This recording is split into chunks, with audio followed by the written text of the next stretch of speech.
Tyler, you even shocked me this time. Good job. And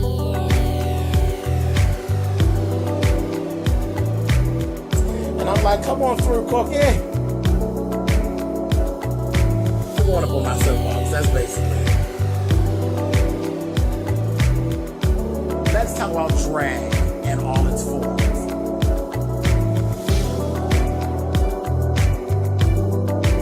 What, Cookie?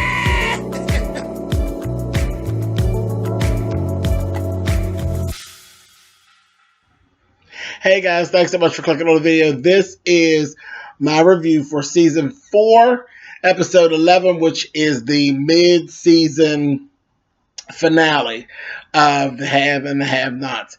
Like I said, even I was surprised with Tyler in these cliffhangers this time. Let's get into it. So we start right off. We got David and Erica. And, you know, when we left out, David was tearing Erica's little cuckoo up, honey, and he was continuing on.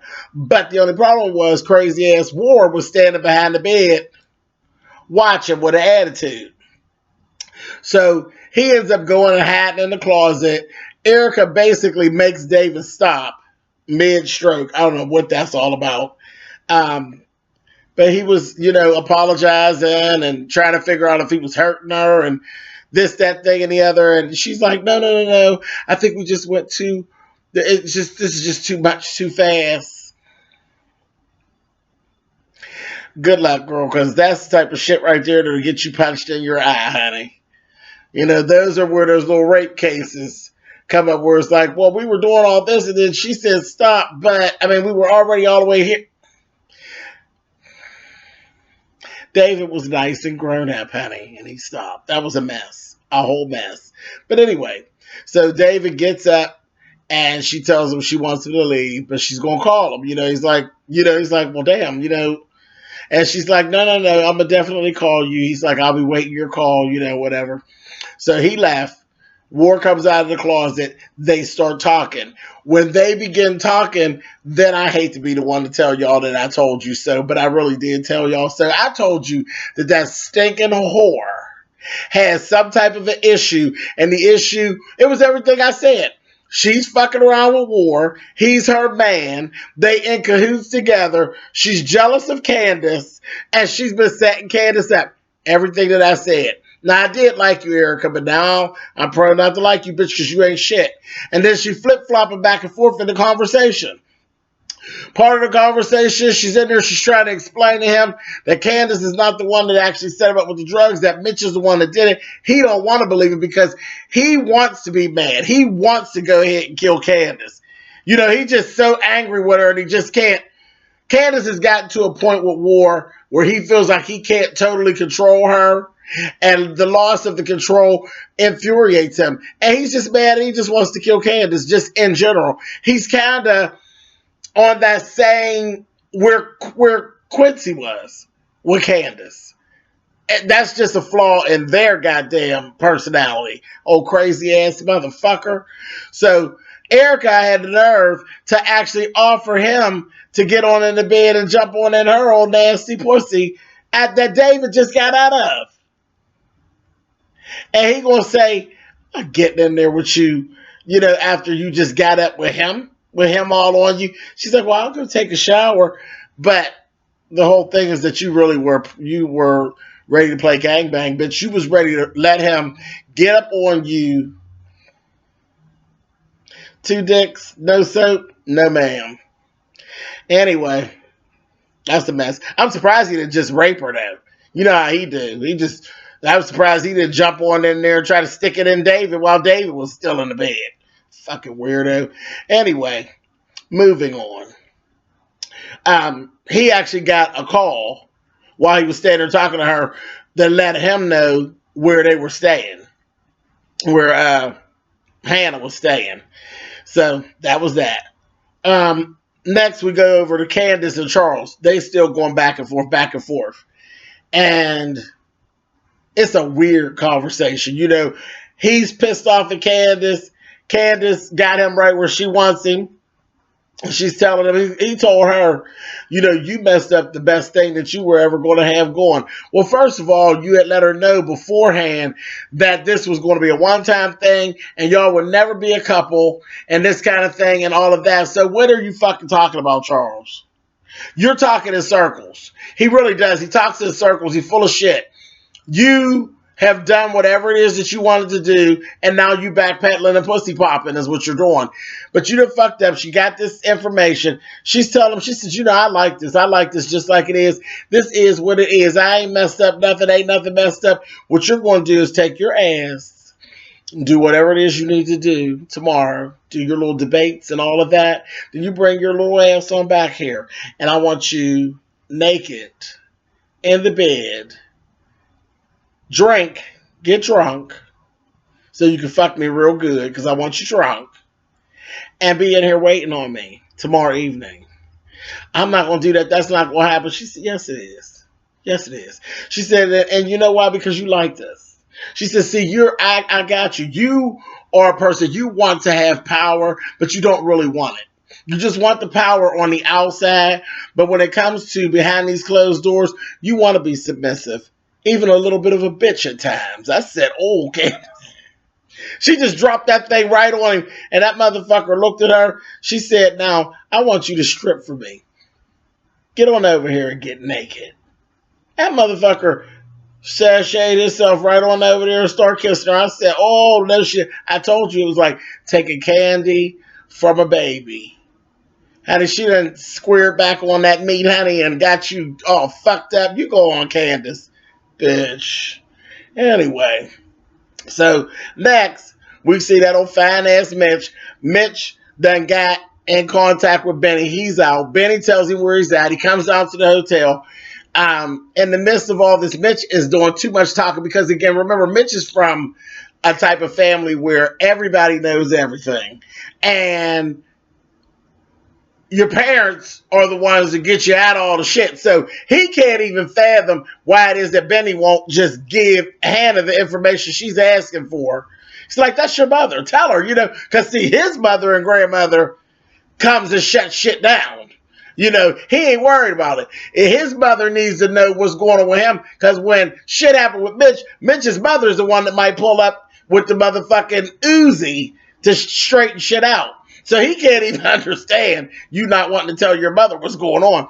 And when he slipped us to something about the plastic and the lime, and Hannah went off. She said, what did you do, Benjamin? What did you do? She done popped him. She done hit him again. He took her and grabbed her and put her down in the chair and told her, just calm down. And you can see she started calming down and everything. It was wild. So then Mitch and Benny go on out. He smacked Benny like, God damn it, you're talking ass.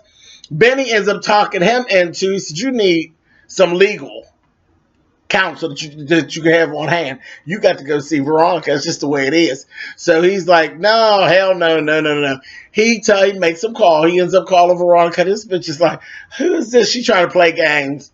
Who is this? Benjamin who? What? Betty who? Huh? She's like, I need to talk to you. She's going to say, okay, come to my house. I said, she a hot mess.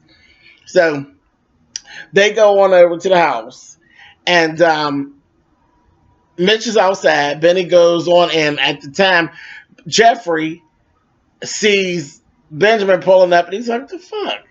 So Jeffrey done come outside in the hallway, and he's standing in the hall, leaning over the banister. Now, before that even took place, Melissa had actually was in there fucking with Jeffrey and grabbed Jeffrey's phone and had looked at a couple text messages and was like, who's Justin? Is that your boyfriend? And she kept telling him, she's trying to be like an adversary with him. She's like, go ahead and take my car and go see your man. Just be back here by 4 in the morning and use my car, because my car is always parked in the back because your mother said my car was too cheap to park out front.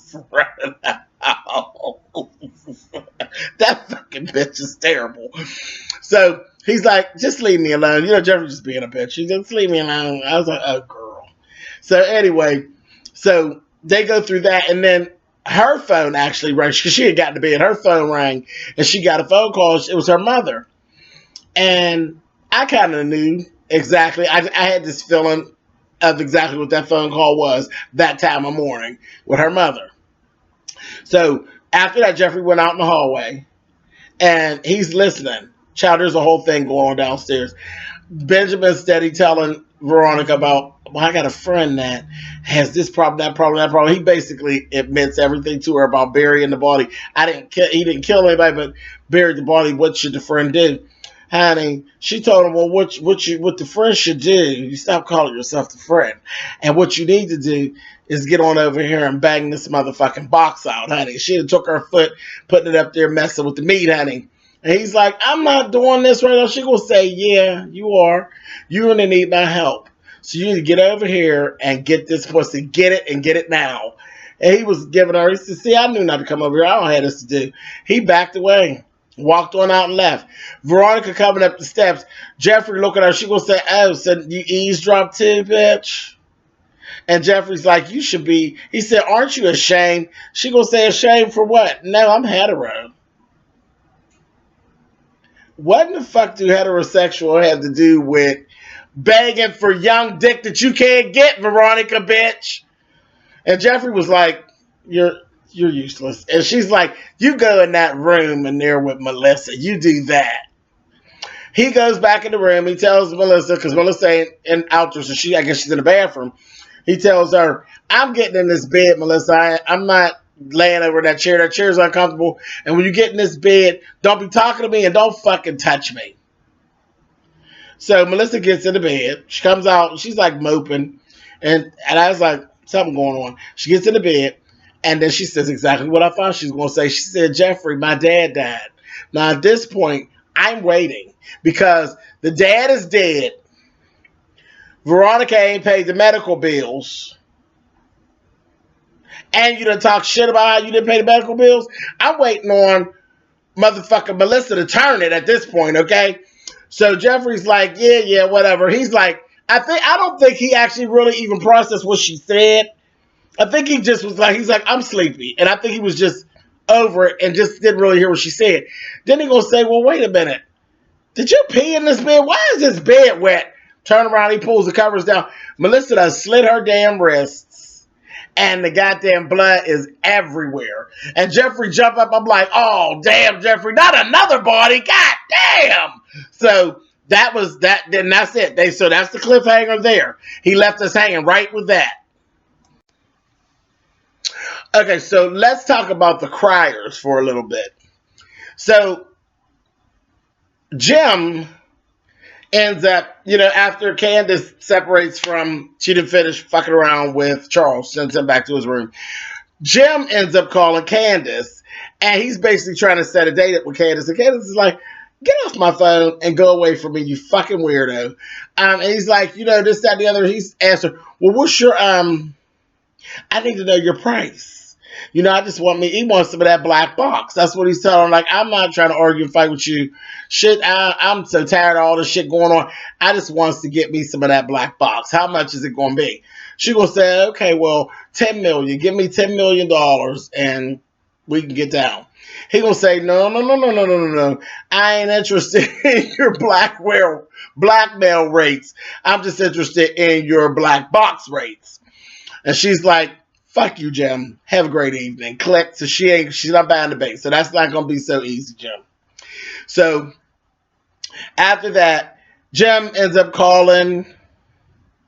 No, I'm sorry, he called nobody. He was coming out of the office, his office. And this is where we took a trip to Tyler Perry Land. I didn't really appreciate it too much. So he comes out of the office. The house is completely bare.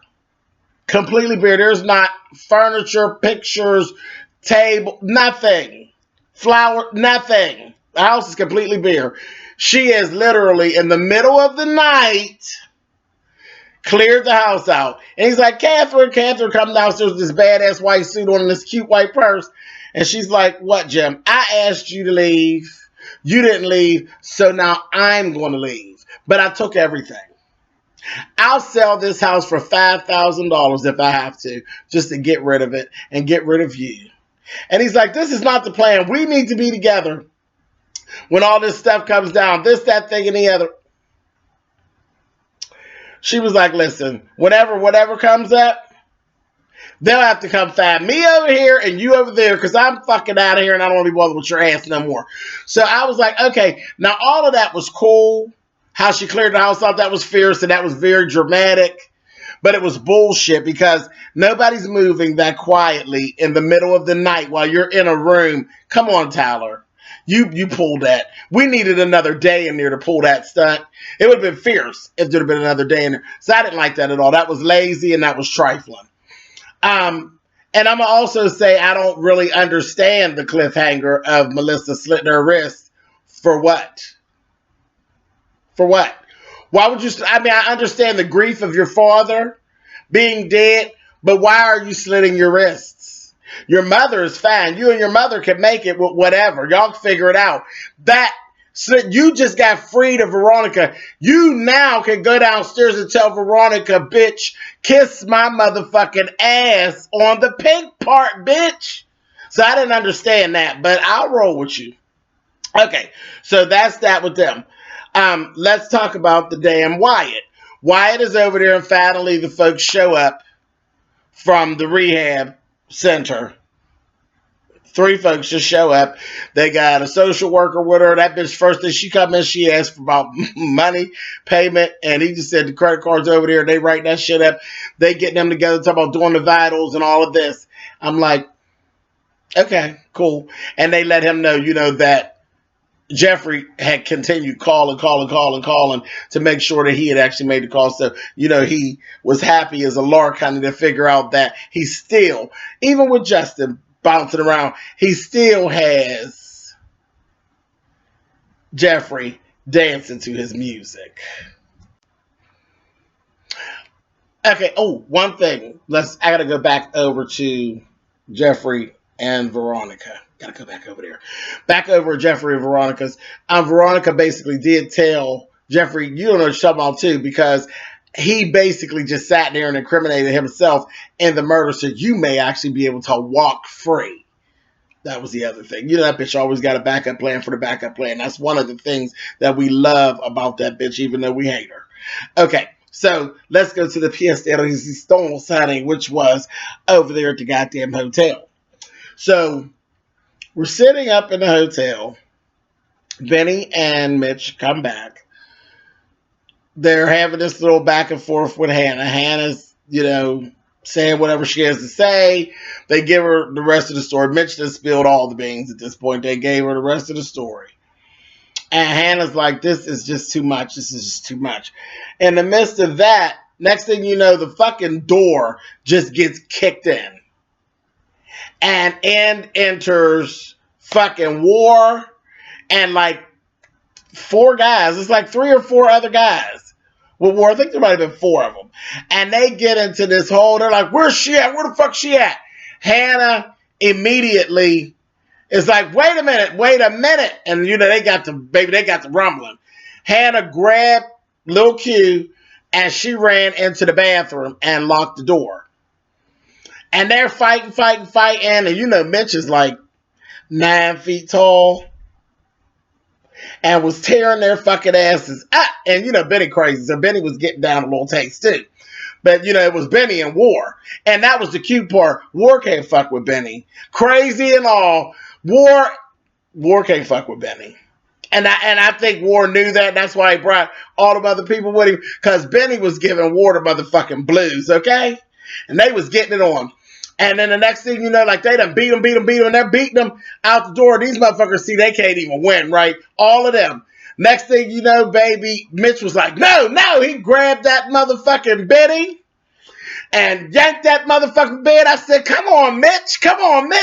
Grab that fucking bed with that one arm. One arm on Benny, one arm on the motherfucking bed, child. If y'all don't get... Child been looking for me and Mitch for 900 years, honey. He grabbed Betty and threw him down and threw the bed and the mattress and shit over top of them. Baby, they was shoot. They shot the place up and they rolled out left. So then they, he pushed the bed back. Benny's ready to get up and go to running, nutball Jack. And he's like, no. And then they turn around and they look and there's bullet holes in the wall naturally behind them because they're like right in front of the bathroom. And when Benny opened the door, he's like, Mama, she ain't saying nothing. When he opened that door, baby, here come Hannah, and she still got little Q in her arms, but her and him both are covered in blood, and she's stumbling toward Benny coming out of the bathroom, and that's where the scene ended. Tyler, you fucked me up with that. You fucked me up with that because I didn't think you had the balls to do it. I really didn't. I never gave Tyler he's talented and all that, but I never thought Tyler had the balls to shoot that baby or Hannah, either one. So I was living for that. Now, you know, if I would have did a baby, Hannah and the baby would have been stretched out, dead as a doornail. But, you know, Tyler did what he needed to do, and he got our attention. You got our attention. I was so good. I was so proud of Tyler. So that's the cliffhanger. That's where we're at. I am so interested to see how this is going to play out, because I'm telling you, that motherfucking war, it's going to be an issue. There's just going to be an issue, period. The fact that they came in there and tried to kill Mitch, if you think the motherfucking Malones ain't ready to go down to the ghetto and turn the ghetto the fuck out, do you understand? Yes, the ghetto is bad when it comes to crack and gang war and all that shit. But they do not fuck with them goddamn Italians in that mob. Do you understand me? They don't play that shit. So, yeah, the ghetto is going to be turned the fuck out. War?